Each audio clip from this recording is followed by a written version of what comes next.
പരമാവധി നമ്മൾ അള്ളാഹ്ക്ക് ഇബാദത്തെടുക്കണം, കഴിവിന്റെ പരമാവധി. എന്നും കരയണം, പാതിരാക്ക് എഴുന്നേറ്റ് എന്നും കണ്ണീരൊലിപ്പിക്കണം. പടച്ചോനെ ഈമാനോട് കൂടി മരിപ്പിക്കണം, പടച്ചോനെ സാലിഹീങ്ങളോട് ചേർക്കണം, പടച്ചോനെ ഇങ്ങനെ ദ്വാരക്കണം. സുഹൃത്തുക്കളെ, ബഹുമാനപ്പെട്ട യൂസുഫ് നബി അലൈഹിസ്സലാത്തു വസ്സലാം അല്ലാഹു തആല വലിയ സ്ഥാനം നൽകിയ മഹാനാണ്, വലിയ പവറുള്ള മഹാനാണ്, നല്ല ഭംഗിയുള്ള ആളാണ്, നല്ല അഴകുള്ള ഒരു നബിയാണ്. നബിമാരെ കൂട്ടത്തിൽ ഇന്ന് പിന്നെ പ്രവാചകന്റെ പുറമെ രാജാവാണ്, മിസ്റിലെ രാജാവാണ്, വലിയ പദവി നൽകിയ ആളാണ്. ആദ്യകാലത്ത് യൂസുഫ് നബിന്റെ സഹോദരന്മാര് പിതാവിന്റെ മാതാവിന്റെ അടുത്ത് കുറെ കാലം അകന്ന് ജീവിക്കേണ്ടി വന്നു. അവസാനം അല്ലാഹു ഓരൊക്കെ അടുപ്പിച്ച് കൊടുത്തു, സന്തോഷ ജീവിതമായി.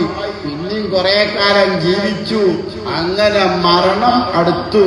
മരിക്കാൻ ഞാൻ പതി രക്ഷപ്പെടൂല, മരിക്കുമെന്ന് ആയപ്പോ ഉറപ്പായപ്പോ അള്ളാഹുവിനോട് യൂസുഫിന് ദുആ ചെയ്യാണ്. റബ്ബി ഖദ് ആതൈതനി മിനൽ മുൽക്കി وعلمتني من تأويل الأحاديث فاطر السماوات والأرض أنت ولي في الدنيا والآخرة توفني مسلما وألحقني بالصالحين. ربي എൻ്റെ റബ്ബേ ഖദ് ആതൈതനി മിനൽ മുൽക്കി, എനിക്ക് മിസ്റിലെ ഭരണം നീ തന്നു. വഅല്ലംതനി മിൻ തഅ്വീലിൽ അഹാദീസ്, സ്വപ്നത്തിന്റെ തഅബീറുകളെ എനിക്ക് നീ പഠിപ്പിച്ചു തന്നു. ഫാത്തിറസ് സമാവാതി വൽ അർളി, ആകാശ ഭൂമിയെ സൃഷ്ടിച്ച അല്ലാഹുവേ, അൻത വലിയ്യി ഫിദ്ദുനിയാ വൽ ആഖിറ, ദുനിയാവിലും നാളെ ആഖിറത്തിലും എന്റെ സഹായി നീയാണ്.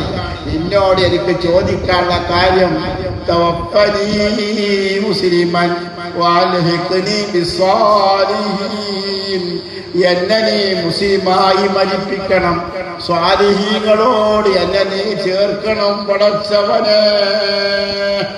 ആരായി വർക്കുന്നത്? യൂസുഫ് നബി.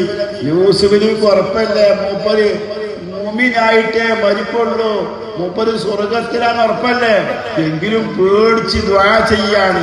അതുപോലെ നമ്മളെല്ലാവരും അല്ലാഹുവിനോട് പേടിച്ച് അല്ലാഹുവിനോട് ദുആ ചെയ്യണം. അല്ലാഹു നമുക്ക് തൗഫീഖ് ചെയ്യട്ടെ, തൗഫീഖ് ചെയ്യട്ടെ, തൗഫീഖ് ചെയ്യട്ടെ.